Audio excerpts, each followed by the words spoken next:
Hi friends. അപ്പോഴേ നമ്മൾ ഇന്ന് വന്നിട്ടുള്ളത് ഒരു അടിപൊളി വെറൈറ്റി ആയിട്ടുള്ള ഒരു മുട്ട പപ്സിൻ്റെയും അതുപോലെ തന്നെ എല്ലാ സ്നാക്സിൻ്റെ കൂടെ കഴിക്കാൻ പറ്റുന്ന ഒരു കിടിലൻ സോസിൻ്റെ റെസിപ്പി ആയിട്ടാണ് കേട്ടോ. വളരെ സിമ്പിളായിട്ട് ഉണ്ടാക്കാൻ പറ്റുന്ന റെസിപ്പീസാണ്, ട്രൈ ചെയ്യാൻ മറക്കരുത്. അപ്പോൾ നമ്മളിവിടെ മുട്ട പപ്സിന് വേണ്ടിയിട്ടുള്ള കുറച്ച് ഇൻഗ്രീഡിയൻസ് എടുത്ത് വെച്ചിട്ടുണ്ട് കേട്ടോ. ഇതിൽ നിന്ന് നമ്മൾക്ക് 2 സവാളയും 4 പച്ചമുളകും നമ്മളുടെ ചോപ്പറിൽ ഇട്ടിട്ട് ഒന്ന് ഇതുപോലെ ഒന്ന് പൊടിച്ചെടുക്കാം കേട്ടോ, ഒന്ന് ചോപ്പ് ചെയ്തെടുക്കാം കേട്ടോ. പിന്നെ നമ്മൾ പുഴുങ്ങിയ മുട്ടയാണ് എടുത്തിട്ടുള്ളത്. 2 മുട്ട എടുത്തിട്ടുണ്ട്. ഇത് രണ്ടും ഇതുപോലെ ഒന്ന് ചോപ്പ് ചെയ്തെടുക്കുക. അപ്പോൾ അത് കണ്ടില്ലേ, ഇത്രയേ ഉള്ളൂ. ഇനി നമ്മൾക്ക് ഒരു പാനിലേക്ക് ഒരു അല്പം വെളിച്ചെണ്ണ ഒഴിച്ച് ഒന്ന് ചൂടാക്കി എടുക്കാം. ഇനി നമ്മൾ ചോപ്പ് ചെയ്ത് വെച്ചിട്ടുള്ള വലിയുള്ളിയും പച്ചമുളകും ചേർത്ത് കൊടുക്കുക. ഇതിലേക്ക് ആവശ്യത്തിന് ഉപ്പും കൂടെ ചേർത്ത് ഒന്ന് വഴറ്റിയെടുക്കുക കേട്ടോ. ചെറിയൊരു ട്രാൻസ്പെറൻ്റ് ആയി വരുമ്പോൾ ഇതിലേക്ക് 1 ടീസ്പൂൺ ഇഞ്ചി വെളുത്തുള്ളി ക്രഷ് ചെയ്ത് ചേർത്തൊന്ന് വഴറ്റുക. ഇതിലേക്ക് ഒരു ചെറിയൊരു കഷ്ണം തക്കാളി കൂടെ ചോപ്പ് ചെയ്തിട്ട് കൊടുക്കുക. അതോടൊപ്പം കുറച്ച് മഞ്ഞൾപ്പൊടി, കുറച്ച് കുരുമുളക് പൊടി, പിന്നെ ഒരു ഇത്തിരി ഗരം മസാലയും കൂടെ ചേർത്ത് കൊടുക്കുക കേട്ടോ. ഇനി ഇതെല്ലാം കൂടെ ഒന്ന് നന്നായിട്ട് തന്നെ ഒന്ന് വഴറ്റിയെടുക്കുക. ഇനി ഇതിലേക്ക് ഒരു അല്പം മല്ലിയിലയും കൂടെ ഇട്ട് കൊടുക്കുക കേട്ടോ. ഇനി നമ്മൾ നേരത്തെ ഗ്രേറ്റ് ചെയ്ത് വെച്ചിട്ടുള്ള മുട്ട ചേർത്ത് കൊടുക്കാം. ഇത് നന്നായി ഒന്ന് മിക്സ് ചെയ്തതിന് ശേഷം നമ്മളിതിലേക്ക് ഫൈനലായിട്ട് കുറച്ച് പെരിഞ്ജീരകം പൊടിച്ചതും കൂടെ ചേർത്ത് കൊടുക്കുന്നുണ്ട്. ഈ ഒരു സമയത്ത് ചേർക്കുമ്പോൾ നല്ലൊരു ഫ്ലേവർ ആയിരിക്കും കേട്ടോ.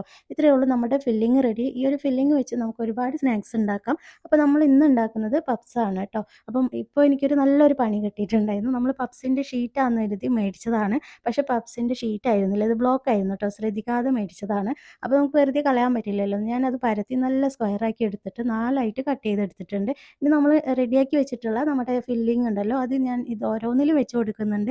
ഇനി ഇതുപോലെ ഒന്ന് ഫോൾഡ് ചെയ്തിട്ട് അതിൻ്റെ സൈഡൊക്കെ ഒന്ന് ഒട്ടിച്ചു കൊടുക്കുന്നുണ്ട് കേട്ടോ. ഇതുപോലെ എല്ലാം തന്നെ ചെയ്തെടുക്കുന്നുണ്ട്. അപ്പോൾ ഇത് ഇങ്ങനെ ഫോൾഡ് ചെയ്തതിന് ശേഷം ഞാനൊരു 10 മിനിറ്റ് റെസ്റ്റ് ചെയ്യാനായിട്ട് വെച്ചിട്ടുണ്ടായിരുന്നു. അതിന് ശേഷം നമ്മളിത് ഒരു എഗ്ഗ് വാഷും കൂടെ കൊടുക്കുന്നുണ്ട് കേട്ടോ. ഇത്രയേ ഉള്ളൂ. ഇനി നമ്മളിതൊന്ന് ബേക്ക് ചെയ്തെടുക്കുകയാണ് ചെയ്യുന്നത്.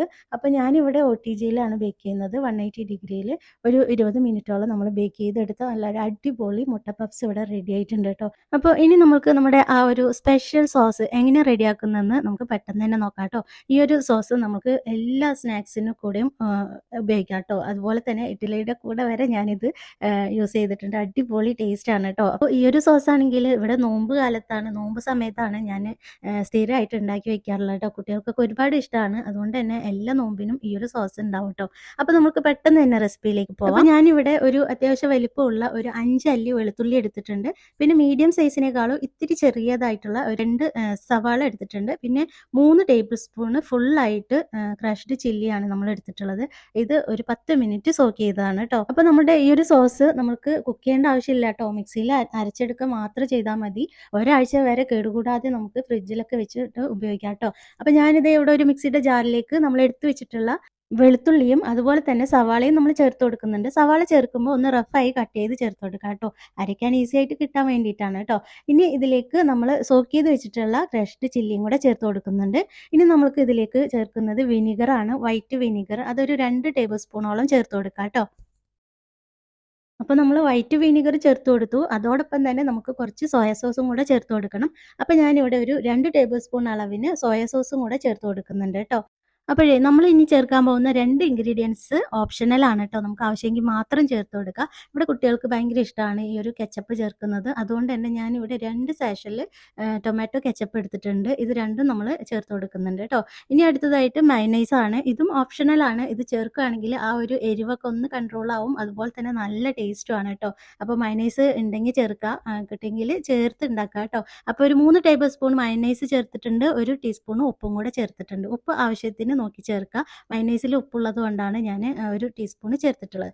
ഇനി നമുക്കിത് നന്നായിട്ട് അരച്ചെടുക്കണം. പക്ഷേ ഞാനിവിടെ ഒരു കാര്യം മറന്നുപോയി. ഇതിൽ നമുക്ക് കുറച്ച് ഓയിൽ ചേർക്കണമായിരുന്നു. അപ്പോൾ വെജിറ്റബിൾ ഓയിൽ ചേർത്ത് കൊടുക്കുക. അതല്ലെങ്കിൽ ഒലീവ് ഓയിൽ ചേർക്കാം, സൺഫ്ലവർ ഓയിൽ ചേർക്കാം. മണമൊന്നും ഇല്ലാത്ത ഓയിൽ ചേർക്കണം കേട്ടോ. അപ്പോൾ ഞാനിത് ഇവിടെ കുറച്ച് സൺഫ്ലവർ ഓയിൽ ചേർത്ത് കൊടുക്കുന്നുണ്ട് കേട്ടോ. ഇതും കൂടെ ചേർത്തിട്ട് വേണം നമ്മളിത് അരച്ചെടുക്കാനായിട്ട്. അപ്പോൾ അത് ഞാനിവിടെ നന്നായിട്ട് ഇതൊന്ന് അരച്ചെടുത്തിട്ടുണ്ട് കേട്ടോ. ഓയിലൊക്കെ ചേർത്തിട്ട് കണ്ടില്ലേ, അതിൻ്റെ കളർ തന്നെ കണ്ടില്ലേ, നല്ല ഭംഗിയാണ് കാണാൻ. നല്ല ഗ്ലൈസിങ് ആയിട്ടുള്ള സോസാണ് കേട്ടോ. അപ്പോൾ ഓയിൽ കൂടെ ചേർത്ത് അരയ്ക്കുമ്പോഴാണ് ഈ ഒരു ടെക്സ്ചർ കിട്ടുക കേട്ടോ. അപ്പോൾ അത് മിസ് ചെയ്യാതെ ചേർത്ത് അരയ്ക്കുക. ഇത് നമ്മൾക്ക് ഒരാഴ്ച വരെ ഫ്രിഡ്ജിൽ സ്റ്റോർ ചെയ്യുക. ഒരു എയർ ടൈറ്റ് കണ്ടെയ്നറിലോ അല്ലെങ്കിൽ ഒരു ഗ്ലാസ് ബോട്ടിലോ എന്തിലെങ്കിലും സ്റ്റോർ ചെയ്ത് നമുക്ക് ഫ്രിഡ്ജിൽ വെച്ച് യൂസ് ചെയ്യാം കേട്ടോ. ചെറിയ തോതിൽ ബിസിനസ്സൊക്കെ ഈ ഒരു എന്താ പറയുക തട്ടുകട അതുപോലെയുള്ള ചെറിയ ചായക്കട അങ്ങനെയൊക്കെ ഉള്ളവർക്കും ഈ ഒരു റെസിപ്പി നല്ല യൂസ് ആയിരിക്കും കേട്ടോ. കണ്ടില്ലേ നമ്മുടെ സോസ് ഇവിടെ റെഡി ആയിട്ടുണ്ട്. ഇതിന് കുക്ക് ചെയ്യേണ്ട പരിപാടിയൊന്നും ഇല്ല കേട്ടോ. വളരെ സിമ്പിളാണ്. എല്ലാം ഒന്ന് മിക്സിയിലിട്ട് ഒന്ന് അരച്ചെടുക്കുക അത്രയേ ഉള്ളൂ. ഇത് ഏത് സ്നാക്സിൻ്റെ കൂടെയും സൂപ്പറായിരിക്കും. ട്രൈ ചെയ്യാൻ മറക്കരുത്. അപ്പോഴേ നമ്മുടെ ഇന്നത്തെ 2 റെസിപ്പീസും ഇഷ്ടമായിട്ടുണ്ടെങ്കിൽ ഒന്ന് ലൈക്ക് ചെയ്ത് സപ്പോർട്ട് ചെയ്യുക. അതോടൊപ്പം തന്നെ ഒന്ന് ഫ്രണ്ട്സിനും റിലേറ്റീവ്സിനും ഒക്കെ ഒന്ന് ഷെയർ ചെയ്ത് കൊടുക്കുക. ആർക്കെങ്കിലും ഉപകാരമാണെങ്കിൽ അതൊരു നല്ല കാര്യമല്ലേ. അപ്പോൾ ഒന്ന് ഷെയർ ചെയ്ത് കൊടുക്കുക. പിന്നെ സബ്സ്ക്രൈബ് ചെയ്യാതെയാണ് കാണുന്നതെങ്കിൽ ഒന്ന് സബ്സ്ക്രൈബും കൂടെ ചെയ്ത് സപ്പോർട്ട് ചെയ്യുന്നേ. അപ്പോൾ എല്ലാവരും നല്ല ഹാപ്പി ആയിട്ടും ഹെൽത്തി ആയിട്ടിരിക്കുക. ഇൻഷാ അല്ലാഹ് നമുക്ക് മറ്റൊരു വീഡിയോ ആയിട്ട് വീണ്ടും വരാം. Thank you.